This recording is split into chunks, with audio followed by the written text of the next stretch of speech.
ഇന്ന് നമ്മൾ കാണാൻ പോകുന്നത് 2025 പുറത്തിറങ്ങിയ രജനികം എന്ന തമിഴ് പൊളിറ്റിക്കൽ ത്രില്ലർ മൂവിയാണ്.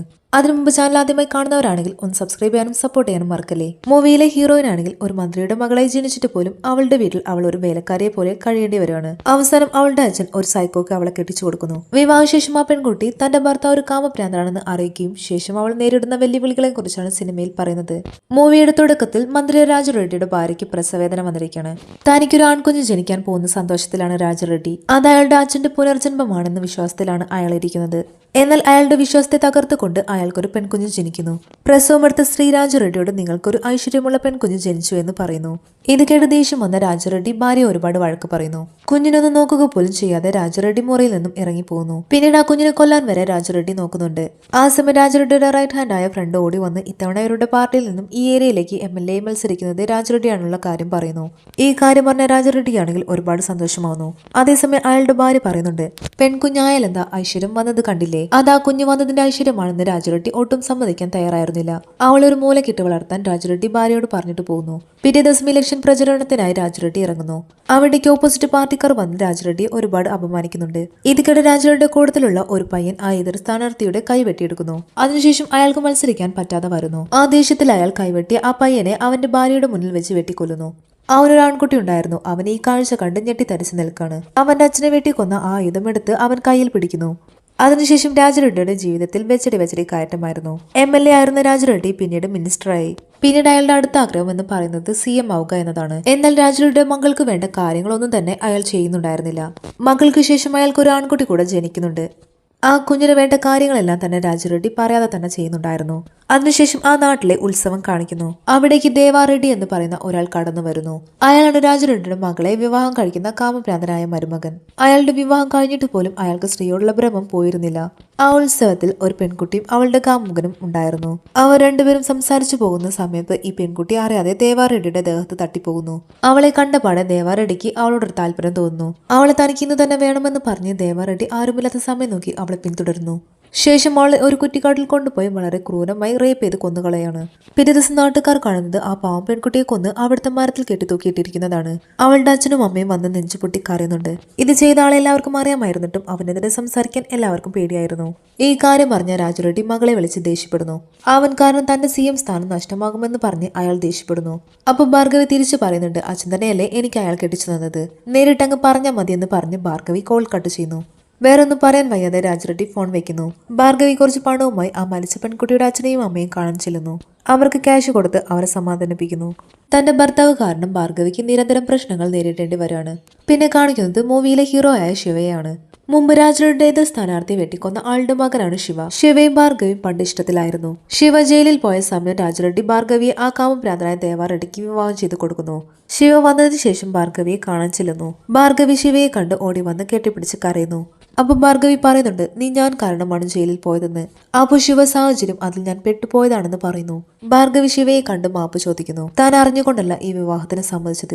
അച്ഛനെ ഒരു രാക്ഷസനെ വിവാഹം ചെയ്തു കൊടുത്തു. എല്ലാം എന്റെ വിധിയാണെന്ന് പറഞ്ഞ് ഭാർഗവി കരയാൻ തുടങ്ങി. ശിവ അവളെ സമാധാനിപ്പിച്ച ശേഷം താൻ ബാക്കി വെച്ച കാര്യം ചെയ്തു തീർക്കാൻ പോവുകയാണെന്ന് പറയുന്നു. അപ്പൊ ഒരു ഫ്ലാഷ് ബാക്ക് കാണിക്കുന്നു. ഈ രാജറെഡ്ഡിയുടെ വീട്ടിലാണ് ശിവയുടെ അമ്മ ജോലി ചെയ്തിരുന്നത്.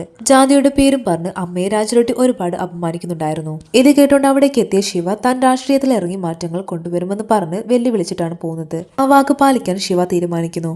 അപ്പൊ ഭാർഗവി മറ്റൊരു കാര്യം കൂടി പറയുന്നുണ്ട്, നീ വിചാരിക്കുന്ന പോലെ അച്ഛൻ അത്ര പഴയ ആളല്ല, ഇപ്പൊ ഒരു മിനിസ്റ്റർ കൂടിയാണ്. കൂടാതെ എന്റെ ഭർത്താവ് എന്ന് പറയുന്ന ആൾ വലിയൊരു ഗുണ്ടയാണ്. ഇതെല്ലാം മറികടന്നുകൊണ്ട് നിനക്കൊന്നും ചെയ്യാൻ പറ്റില്ല എന്ന് പറഞ്ഞ് ഭാർഗവി ശിവയെ വിലക്കുന്നു. എന്നാൽ ശിവ ആണെങ്കിൽ തന്റെ തീരുമാനത്തിൽ ഉറച്ചു നിന്നു.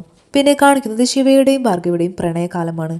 ശിവയും ഭാർഗവിയും ഒരേ കോളേജിലാണ് പഠിച്ചിരുന്നത്. അവിടെയും ശിവയ്ക്ക് ജാതിയുടെ പേരിൽ ഒരുപാട് പരിഹാസങ്ങൾ കേൾക്കേണ്ടി വന്നിട്ടുണ്ട്. ഒരു ദിവസം ക്ലാസ്സിൽ ഒരു ടീം വന്ന് അവരെ ജാതിയുടെ അടിസ്ഥാനത്തിൽ വേർതിരിച്ചിരുത്തുന്നു. അതിനെതിരെ ചോദ്യം ചെയ്യാൻ ഗാന്ധി എന്ന പേരുള്ള ഒരു പയ്യനും ടീമും മുന്നോട്ട് വന്നു. അവര് വന്ന് ജാതിയുടെ പേരും പറഞ്ഞ് സ്ഥലം മാറ്റുന്നത് തടയുന്നു. ആ പേരും പറഞ്ഞ് രണ്ടു കൂട്ടരും തല്ലായി. ഗാന്ധി അവരോടായി പറയുന്നു, ഇത് കോളേജാണ്, ഇവിടെ പഠിക്കാനാണ് വരുന്നത്, അല്ലാതെ ജാതിയുടെ പേരും പറഞ്ഞ് മാറ്റിയിരുത്താനല്ല. ഇനി ജാതിയുടെ പേരും പറഞ്ഞ് ആരെങ്കിലും സ്ഥലം മാറ്റുന്നുണ്ടെങ്കിൽ എന്റെ അടുത്ത് വന്ന് പറഞ്ഞാൽ മതിയെന്ന് ഗാന്ധി പറഞ്ഞിട്ട് പോകുന്നു. ഇത് കേൾക്കുന്ന ശിവയാണെങ്കിൽ ഗാന്ധിയുടെ ഫാൻ ആകുന്നു. ഈ ഗാന്ധി ഇത്ര പവർഫുൾ ആയതെങ്ങനെയെന്ന് ശിവ അന്വേഷിക്കുന്നു. ഗാന്ധിയുടെ സുഹൃത്തിനെ ജാതിയുടെ പേര് പറഞ്ഞ് കളിയാക്കിയതിൽ മറന്നൊന്ന് ആ പയ്യൻ ആത്മഹത്യ ചെയ്തിരുന്നു. ഇത് ഗാന്ധിക്ക് ഒട്ടും തന്നെ സഹിക്കാൻ പറ്റിയിരുന്നില്ല. അതോടെ ഗാന്ധി ഒരു തീരുമാനമെടുക്കുന്നു. ഈ കോളേജിൽ നിന്ന് പോകേണ്ടി വന്നാലും ജാതിയുടെ പേരിലുള്ള കളിയാക്കൽ ഈ കോളേജിൽ ഇനി ഉണ്ടാവാൻ പാടില്ല എന്ന്. അതിനുവേണ്ടി ഗാന്ധി പോരാടാൻ തുടങ്ങി. ഇത് ശിവയ്ക്കും ഒരുപാട് ഇഷ്ടമാവുന്നു. ശിവയും ഗാന്ധിയുടെ ഗ്രൂപ്പിൽ ചേരുന്നു. അതിനിടയിൽ ശിവയും ഭാർഗവിയും പ്രണയിക്കുന്നുണ്ടായിരുന്നു. ശേഷം ഗാന്ധി അവർ കൊന്നുകളയാണ്. ഗാന്ധി ഇങ്ങനെ ജീവനില്ലാതെ കാണുമ്പോൾ എല്ലാവരും കരഞ്ഞു പോന്നു. ഗാന്ധിക്ക് ആകെ ഉണ്ടായിരുന്നത് അവന്റെ അമ്മ മാത്രമായിരുന്നു. അവരിപ്പോൾ ആരുമില്ലാത്തവരായി മാറി. അതുപോലെ ഗാന്ധിയുടെ ഗേൾ ഫ്രണ്ട് ക്ലാസ്സിൽ ഒരുപാട് വിഷമിച്ചിരിക്കുമ്പോൾ അവിടേക്ക് രാജരുടെ ആൾക്കാർ വരുന്നു. എന്നിട്ട് ആരുമില്ലാത്ത നേരം നോക്കി ആ പെൺകുട്ടിയുടെ വസ്ത്രമെല്ലാം വലിച്ചു കീറുന്നു. അവളെ റേപ്പ് ചെയ്യാൻ ശ്രമിച്ചുകൊണ്ടിരിക്കുന്ന സമയം അവൾ ശിവയുടെ മുന്നിൽ വന്ന് പെടുന്നു. അവൻ ആ ഗ്യാങ്ങിനെ പിടിച്ച് അടിക്കാൻ തുടങ്ങി. ഇത് കാണുന്ന ബാക്കി പയ്യന്മാരെല്ലാവരും ആവേശത്തോടെ വന്ന് അടുത്ത ഗാന്ധി റെഡിയായെന്ന് പറഞ്ഞ് അവരെ അടിക്കാൻ തുടങ്ങി. അങ്ങനെ ശിവയെ അവർ അടുത്ത ഗാന്ധിയായി കണക്കാക്കുന്നു. അതിനുശേഷം ഭാർഗവി കാണാൻ ശിവ അവളുടെ വീട്ടിൽ ചെല്ലുന്നു. രണ്ടുപേരും തൊഴുത്തിൽ വെച്ച് റൊമാൻറ്റിക് ആവുന്ന സമയത്ത് രാജറെഡ്ഡി സന്തോഷത്തോടെ അവിടെ കാറിൽ വന്നിറങ്ങുന്നു. അപ്പോൾ കൂടെയുള്ള ആൾ ഇത്ര സന്തോഷിക്കാനുള്ള കാര്യം എന്താണെന്ന് ചോദിക്കുന്നു. ശിവയുടെ വീടിന് തീ വെച്ചതിന്റെ സന്തോഷമായിരുന്നു രാജാറെഡ്ഡിയുടെ മുഖത്തുണ്ടായിരുന്നത്. ഇത് കേൾക്കുന്ന ശിവയാണെങ്കിൽ രാജാറെഡ്ഡിയുടെ മുന്നിലൂടെ ഓടിപ്പോവാണ്. ശിവയെ കാണുന്ന രാജാറെഡ്ഡി ആകെ ഞെട്ടിത്തരിച്ചു നിൽക്കുമ്പോൾ തൊട്ടടുത്ത് ഭാർഗവി നിൽക്കുന്നത് കാണുന്നു. നീ എന്നെ ചതിക്കാണില്ലേ എന്ന് പറഞ്ഞ് രാജാറെഡ്ഡി അവൾക്ക് നേരെ ദേഷ്യപ്പെടാൻ തുടങ്ങി. ശിവ വീട്ടിലെത്തി നോക്കുമ്പോൾ വീടാകെ കത്തിക്കൊണ്ടിരിക്കുകയാണ്. ആ വീടിനുള്ളിലാണെങ്കിൽ അവന്റെ അമ്മയും അനുജനും പെട്ടിരുന്നു. ആ സമയം ഗാന്ധിയുടെ അച്ഛൻ അവിടേക്ക് വന്ന് അവനെ പിടിച്ചു മാറ്റുന്നു. കാരണം അത് രാജറെഡ്ഡിയുടെ ഒരു ട്രാപ്പായിരുന്നു.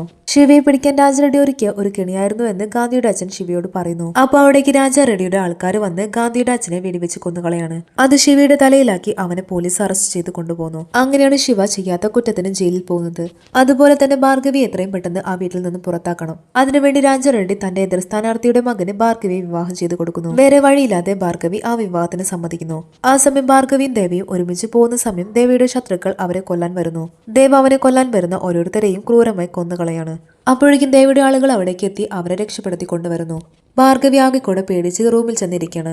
ആ സമയം ഡ്രൈവർ ഭാർഗവിയുടെ അടുത്ത് വന്ന് നിൽക്കുമ്പോൾ ഭാർഗവി പറയുന്നുണ്ട്, എന്താടാ ഏൽപ്പിച്ച ജോലി വൃത്തിയായി ചെയ്യാൻ അറിയില്ല എന്ന് ഭാർഗവി ചോദിക്കുന്നു. അതിൽ നിന്നും മനസ്സിലാക്കാം ആ കൊട്ടേഷൻ കൊടുത്തത് മറ്റാരുമല്ല ഭാർഗവി തന്നെയാണെന്നുള്ള കാര്യം. അത് കഴിഞ്ഞ് ഭാർഗവിയുടെ സഹോദരൻ വിദേശത്ത് നിന്നും പഠിപ്പെല്ലാം കഴിഞ്ഞ് തിരിച്ചു വരുന്നു. അവൻ വന്നതിന് ശേഷം അവന്റെ അച്ഛന്റെ കൂടെ രാഷ്ട്രീയത്തിൽ ആക്റ്റീവ് ആവുന്നു. എല്ലാ മീറ്റിംഗിലും അച്ഛന്റെ കൂടെ മകനായ ശങ്കറും പോകുന്നു. പിന്നീട് സീമനെതിരെ ഓരോ കരുക്കൾ നീക്കുന്നത് രാജറെഡ്ഡിയും ശങ്കർ റെഡ്ഡിയും ചേർന്നാണ്. അതുപോലെ ജയിലിൽ നിന്നും വന്ന ശിവ ഭാർഗവിയെ കണ്ട് സംസാരിക്കുന്ന കാര്യം ദേവാറെഡ്ഡി അറിയുകയാണ്. അത് ചോദിക്കാൻ വേണ്ടി ദേവ നേരെ ഭാർഗവിയുടെ അടുത്തേക്ക് ചെല്ലുന്നു. അങ്ങനെ ഒരു സംശയം നിങ്ങൾക്കുണ്ടെങ്കിൽ അവനോട് നേരിട്ട് പോയി ചോദിക്കാൻ ഭാർഗവി പറയുന്നു. ഇത് കേട്ട ദേവ ശിവയെ കൊല്ലാനുള്ള ദേഷ്യവുമായി ശിവയുടെ അടുത്തേക്ക് പോവുകയാണ്. ശിവയെ കണ്ടപാടെ ദേവാറെഡ്ഡി ഫൈറ്റ് തുടങ്ങുന്നു. രണ്ടുപേരും പൊരിഞ്ഞടിയായപ്പോൾ പോലീസ് വന്ന് രണ്ടുപേരും പിടിച്ചു മാറ്റുന്നു. ദേഷ്യം മാറാത്ത ദേവാറെഡ്ഡി അന്ന് രാത്രി മുഴുവനും മദ്യപിക്കുന്നു. കൂടാതെ കുറച്ച് സ്ത്രീകളെയും അവന്റെ ഗസ്റ്റ് ഹൗസിലേക്ക് കൊണ്ടുവന്നിട്ടുണ്ടായിരുന്നു. എന്നാൽ ആ സ്ത്രീകളും ഭാർഗവിയും ചേർന്ന് ചില പ്ലാൻ സെറ്റ് ആക്കിയിട്ടുണ്ടായിരുന്നു. മദ്യലഹരിയിൽ ആരും കാണാതെ ദേവാറെഡ്ഡിയെ ഭാർഗവി കഴുത്തറുത്ത് കൊന്നുകളയാണ്. പിറ്റേ ദിവസം ദേവാറെഡ്ഡി മരിച്ച വിവരം നാട് മൊത്തം പരക്കുന്നു. എന്നാൽ കൊന്നതാരാണെന്ന് ആർക്കും തന്നെ അറിയുന്നുണ്ടായിരുന്നില്ല. ആരും തന്നെ ഭാർഗവിയെ സംശയിച്ചതുമില്ല. അങ്ങനെ ആ ചടങ്ങെല്ലാം കഴിഞ്ഞ ശേഷം ഇപ്പോൾ രാജാറെഡ്ഡി ആകെ സന്തോഷത്തിലാണ്. കാരണം അടുത്ത CM ആകാനുള്ള തെരഞ്ഞെടുപ്പ് അടുത്തിരിക്കുകയാണ്. അപ്പോഴാണ് രാജാറെഡ്ഡി ആ ഒരു ഞെട്ടിക്കുന്ന കാര്യം കേൾക്കുന്നത്. അടുത്ത CM ആയി വരാൻ പോകുന്നത് അച്ഛനല്ല ഞാനാണെന്ന് ശങ്കർ റെഡ്ഡി രാജാറെഡ്ഡിയുടെ മുഖത്ത് നോക്കി പറയുന്നു. 27 വർഷത്തെ രാജാറെഡ്ഡിയുടെ സ്വപ്നത്തെ ചവിട്ടിയരച്ചുകൊണ്ടുള്ള ശങ്കർ റെഡ്ഡിയുടെ സംസാരം രാജാറെഡ്ഡിക്ക് താങ്ങാവുന്നതിലും അപ്പുറത്തായിരുന്നു. ഇതെല്ലാം കേട്ടുകൊണ്ട് ഭാർഗവി അവിടേക്ക് വരുന്നു. ഇവിടെ അച്ഛനും CM ആകാൻ പോകുന്നില്ല, മകനും CM ആകാൻ പോകുന്നില്ല. ഇവിടെ CM ആകാൻ പോകുന്നത് ഞാനാണെന്ന് ഭാർഗവി ഉച്ചത്തിൽ പറയുന്നു.